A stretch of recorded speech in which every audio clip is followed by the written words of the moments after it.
Is back. How you guys doing this morning? All right, you ready? Woo, boy, because we got a lot to cover this morning, so we better get at it. We're going to continue this week with the My Favorite Things series, and we're going to be looking at the story of the prodigal son today. And I've selected Ramon Gonzalez's story, his favorite thing. So I'm going to ask him to come up here just in a moment, not quite yet, because I want to read to you the story of the prodigal son. So pop it up on the screen, and we're going to rock right. It's in Luke 15:11 to...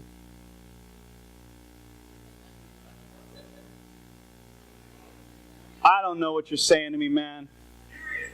Of course I'm going to read it. I got it right here, but apparently it's not up. I'll read it to you. How about that? Luke 11:15-32, and he said there was a man who had 2 sons, and the younger of them said to his father, "Father, give me a share of the property that is coming to me." And he divided the property between them. Not many days later, the younger son gathered all that he had and took a journey into a far country, and there he squandered his property in reckless living. And when he had spent everything, a severe famine arose in that country, and he began to be in need. So he went and hired himself out to one of the citizens of that country, who sent him into the field to feed his pigs. And he was longing to be fed with the pods that the pigs ate, and no one gave him anything. Listen to this. But when he came to himself, that's key. When he came to himself, he said, "How many of my father's hired servants have more than enough bread? But I perish here with hunger. I will arise and go to my father. I will say to him, 'Father, I have sinned against heaven and before you. I am no longer worthy to be called your son. Treat me as one of your hired servants.' And he arose and came to his father. But while he was still a long way off, his father saw him, felt compassion, and ran and embraced him and kissed him. And the son said to him, 'Father, I have sinned against heaven and before you. I am no longer worthy to be called your son.' But his father said to his servants, 'Bring quickly the best robe and put it on, and put a ring on his hand and shoes on his feet. Bring the fattened calf and kill it, and let us eat and celebrate. For my son was dead and is alive. He was lost and is found.' They began to celebrate. Now his older son was in the field, and he came and drew near to the house. He heard music and dancing. He called one of the servants and asked what these things meant. He said to him, 'Your brother has come home, and your father has killed the fattened calf, because he has received him back safe and sound.' But he was angry and refused to go in. His father came out and entreated him, saying, 'Look, these many years I have served you.' He said to his father, 'Look, these many years I have served you. I've never disobeyed your command. Yet you never even gave me a young goat that I might celebrate with my friends. But when this son of yours came, who has devoured your property with prostitutes, you killed the fattened calf for him.' And he said to him, 'Son, you are always with me. All that is mine is yours. It was fitting to celebrate and be glad, for this your brother was dead and is alive. He is lost and now is found.'" Ramon, come on up here, please. So, when we were going over this, I was like, "Oh, Ramon, I'll ask you this and this and this." He's like, "All right, cool, kind of get into it." And then he told me his testimony. I'm like, "I ain't going to ask you a single thing. I just want you to tell them your story. That's what I want you to do." Yeah, man. Go. Bro? I don't know, man. I don't know. You got the power or something, bro. Anyways, I grew up in Manteca. I was kind of a local kid. Came from a good family. God allowed me to get into some trouble. He let me do my thing. Let me go and be me. So I lived life on the wild side. Got myself into some trouble and had to do some time to think, if you know what I mean. Looked at 10 years in prison and had a lot of time to think. But through God took the 10 years and made it into 3. So after 3 years of being out there and doing what I wanted to do, God said, "What are you going to do for me?" So he took the 3 years of time for me to think. I came home, and through this whole time, I'm telling myself, I am not worthy of God's love, because I have shamed you and my family. But I kept hearing the story. You're worthy, you're worthy, you're worthy. Come home. So I finally said, "Okay, God, I'm going to go home." I came home and decided, what am I going to do for you, Lord? How am I going to be worthy of your love? And he said, "My love is unconditional for you. Don't worry, I got you." So I said, okay, what can I do to be worthy of that love? And he said, "Serve me." So when I came home from my tour, I jumped into worship music and began to serve the Lord 150%. I've been on fire. I haven't stopped. I've been serving for years now, and the Lord has restored me of being a drug addict. Because I was a drug addict. I didn't really think I was, but I was. And I've been restored. I haven't touched or even looked at drugs for 15 years. Amen, and God gave me promises.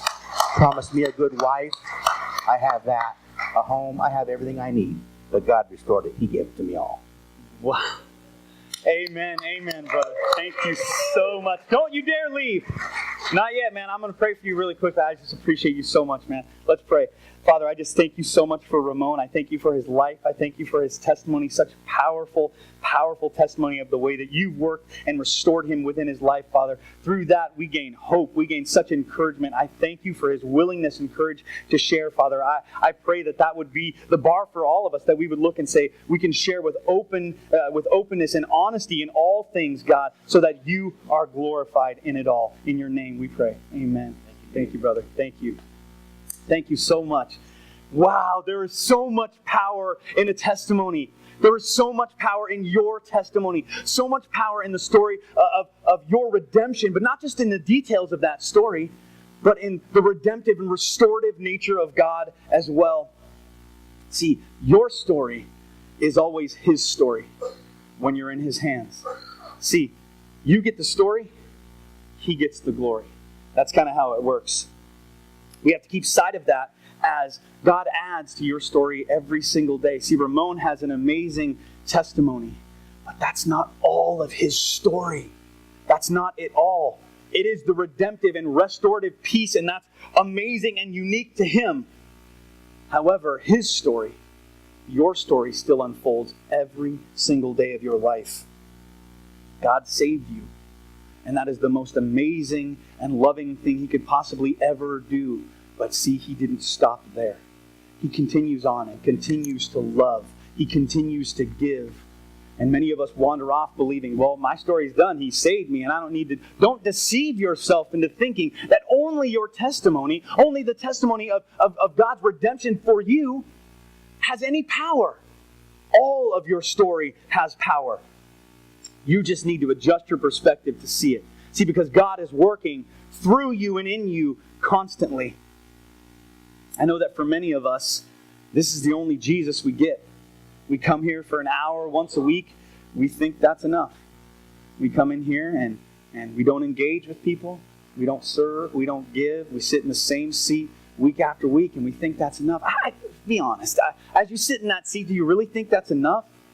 I can't believe that. I believe that you know it's not enough. You just don't care enough to change it. And I know that sounds harsh. You're like, oh my gosh, that's harsh. Well, sometimes that's the truth. If you care enough, you're going to find a way to change things. If you care enough, you're going to find a way to prioritize God. Not to make Him a priority, to make Him the priority. See, and then all of a sudden when you begin to do that, He leapfrogs things like your family and your children and your job and your money and your recreations and the things that you do. He leapfrogs all of those things to be the top priority, the priority in your life. You cannot tell me that God is a priority in your life if this is all the Jesus you get. You cannot tell me that. I will not believe that. It's a priority issue. And priority issues always go back down to a heart issue. So if you stripped everything away, it's a heart issue. Always has been, always will be. Because you want to do what you want to do. You want to live the life the way that you want to live it, how you think it should be. You think that through this type of living that you have freedom. Why? Because you're not bogged down with all the things that God's telling you to do. You don't really have to be accountable to anybody. You don't have to read or pray or do any of those things. You just need to come here. And through that, you're like, well, I have kind of the best of both worlds. I have this freedom to do whatever I want, and then I can just come here and get my Jesus. But that's not freedom. See, if you want freedom, freedom comes from your total dependence on God. Now, that might be counterintuitive to what the world says. You get freedom from complete dependence, and that is exactly what I'm saying. Galatians 5:1 says this, "For freedom Christ has set us free. Stand firm, therefore, and do not submit again to a yoke of slavery." when we take our lives into our own hands, we say we want to live free and not have to think about our actions and our words, we are submitting to a yoke of slavery. See, this slavery is unique because it's not really physical, it's mental and it's spiritual. You've allowed yourself to believe that Jesus' commands are just suggestions. They're not actually commands. You don't really have to do those things. I'm here to tell you right now, they are not suggestions. They are commands telling you this is what you must do. Not this is what you should want to do. This is what you must do. When we give our lives over to Christ and Him, we find a freedom that we would have never imagined because it goes against everything we were taught as little children. Growing up, everything we're taught says, oh, you get freedoms in what? Independence. We celebrate our independence here. Wait. Freedom in dependence? Freedom in submission? Those just don't go together. If you walked out on this street corner here and talked to somebody who wasn't a Christian and asked them, hey, do you think you can have total freedom in complete dependence, in complete submission? They would say, absolutely not. Do you know what that is? That's slavery. And maybe that's exactly where we need to be.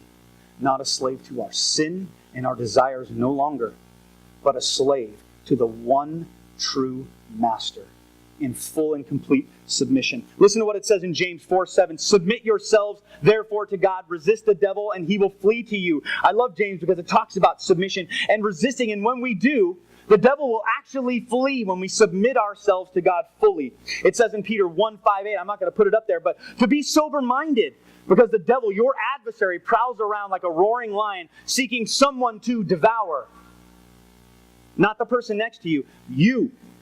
Seeking to devour you. These people that he finds these footholds in are the ones that do not know submission. They do not know true submission. They hold on to that piece of their life and say, whoa, hold on. I got this, God. I actually don't have to give you this piece because I'm good with this piece. And the devil's sitting there going, you're right. You keep thinking that way. Because if you keep thinking you're good and you don't submit fully, you are leaving the door open for me. So you go ahead and keep thinking that way. If you're thinking that way, He's got you right where He wants you. Unknowingly. Many of us have walked right into His jaws willingly. Why? Because we refuse to submit. We refuse to say, okay, God, it's yours. See, the story of the prodigal son is an amazing one. It's a story of redemption, grace, mercy, and ultimate love. We see this young man who goes out, squanders everything, realizes what he's done, and comes back humbled, having been taken low. He's got nothing left. He just wants to be by his father's side again. He realizes his wrongs. He realizes his mistakes. He's not asking to be restored. He's asking to be a servant. He's asking to be a slave. He's not saying, restore me to where I once was, God. No, he says, I will be your slave, God. I will be your slave. Full submission, however, what does God do? God gives him the best. Many of us come in here week after week and we've wandered astray. We're out living the life we want on our terms, squandering our inheritance, just the way the prodigal son did. We look and we read a story like this and we say, man, that sucks for whoever that is. We don't actually step back and say, could this be me? Could this be me? See, we minimize this passage because we think it's for someone else. Newsflash, it's for you. That's why he said this. This passage is for you. See, we say, we're in church on a semi-regular basis. We're here every week, and we're here, so we're home because we're here. Newsflash. This isn't the tent of meeting in the Old Testament. See, that's where they went to meet with God. It's kind of the only spot they could go to meet with God. But see, if you've accepted Jesus today, you have Christ in you. You have God dwelling in you wherever you go. Do we want you here every week? Man, that's a pretty foolish question. Of course we want you here every week. We want you to be with the community of believers and worship in a corporate way. But you have to understand it cannot start and end here. This can't be all that there is for you. There must be more in your relationship and walk with Him than just being here for 1 hour, 1 day a week. Some of you sit in this seat today and you are far off from God, believing that you've returned. Your relationship with Him consists of this: coming here and hearing us preach to you for 30 minutes, and then worshiping or watching other people worship. This is your relationship at this moment.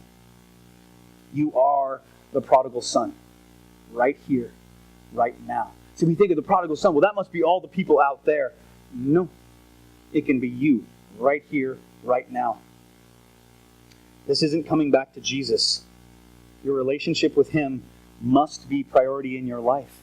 And in order for it to be priority, there must be submission on all fronts and in everything about your life. Our lives are the way we want them, right? With our comfort, with our amenities, and with our direction. It's the way that we want it. When we live this way solely, we are looking to save our own life.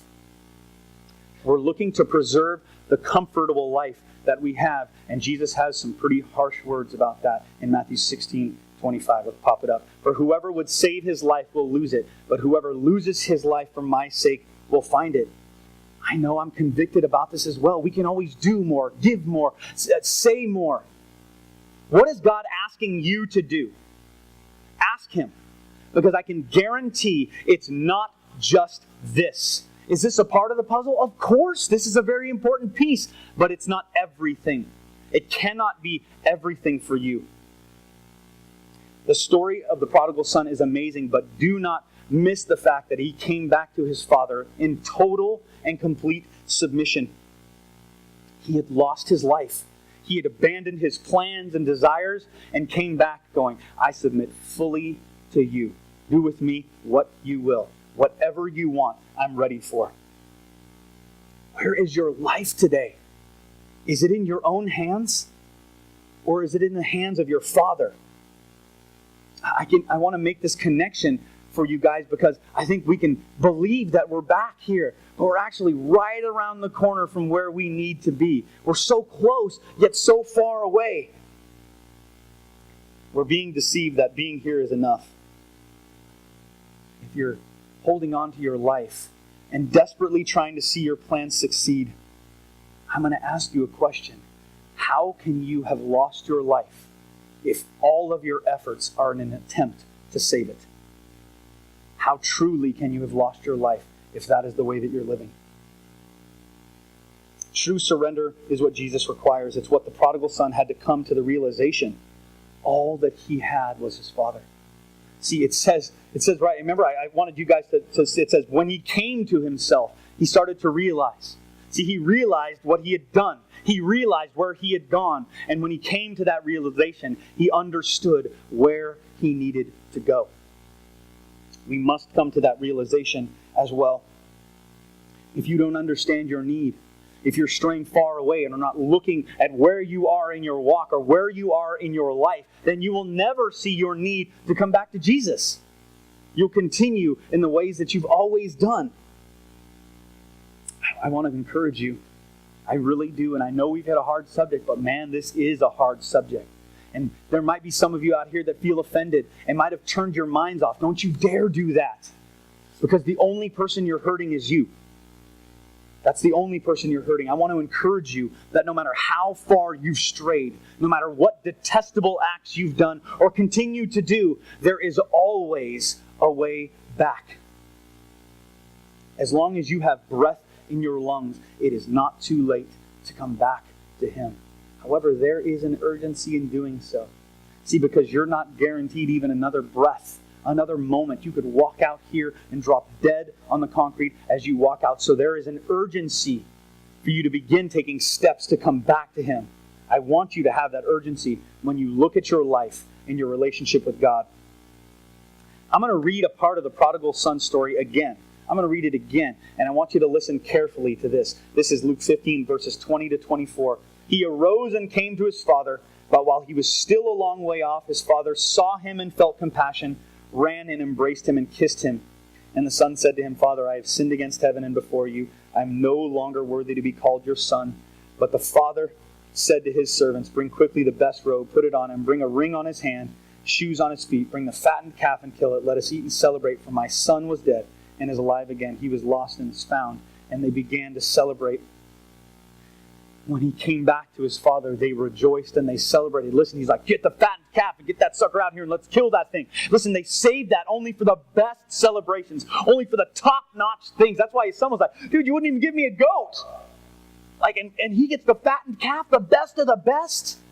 Absolutely, he does. His father was so excited that he's come home.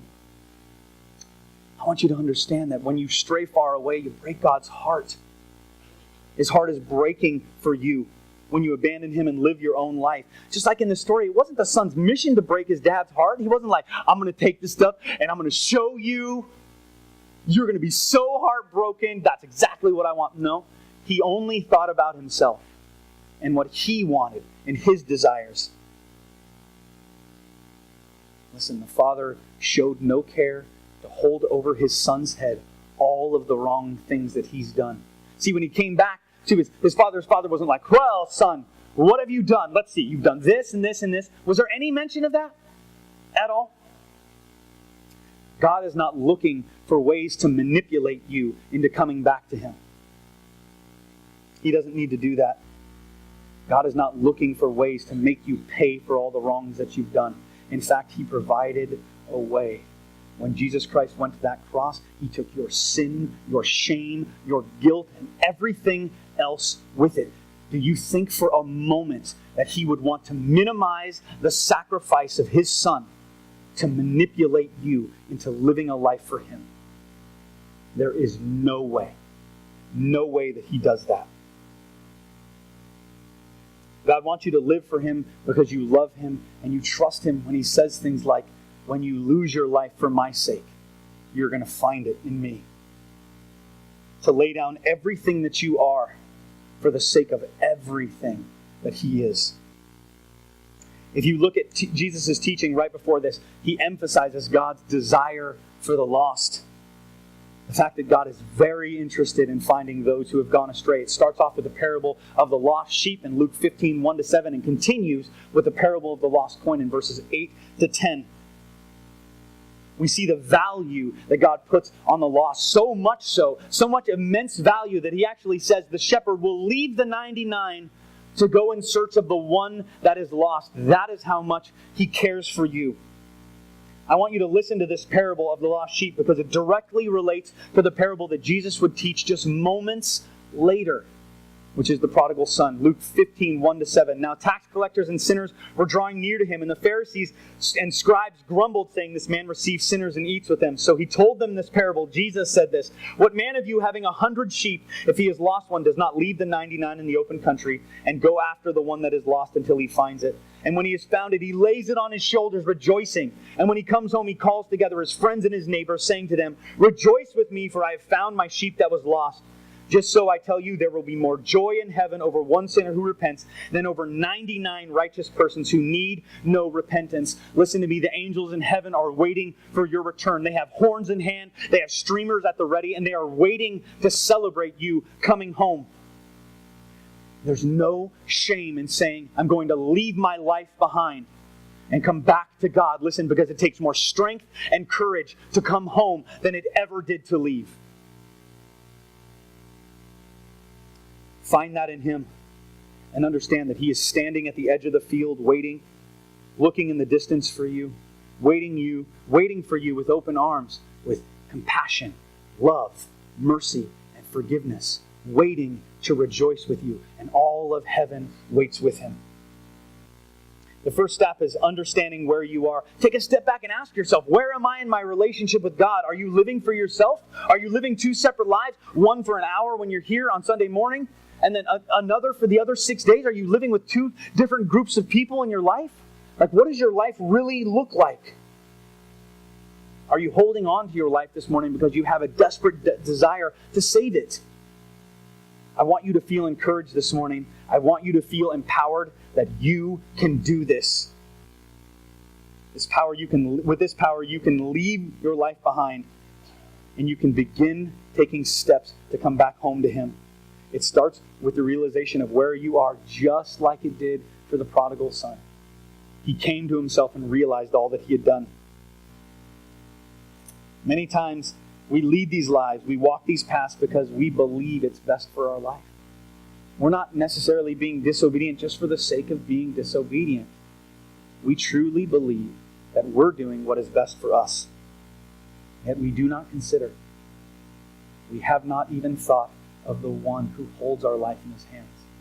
We have not thought of the one who wants nothing but the best for our life. It starts with the realization of where you are. And it continues through repentance. What the prodigal son did, he realized and said, I can no longer do this. I'm going to turn the other way and walk. It continues with full and complete submission to God. When we live for ourselves, this is not submission at all. Submission says that we consider him in all things,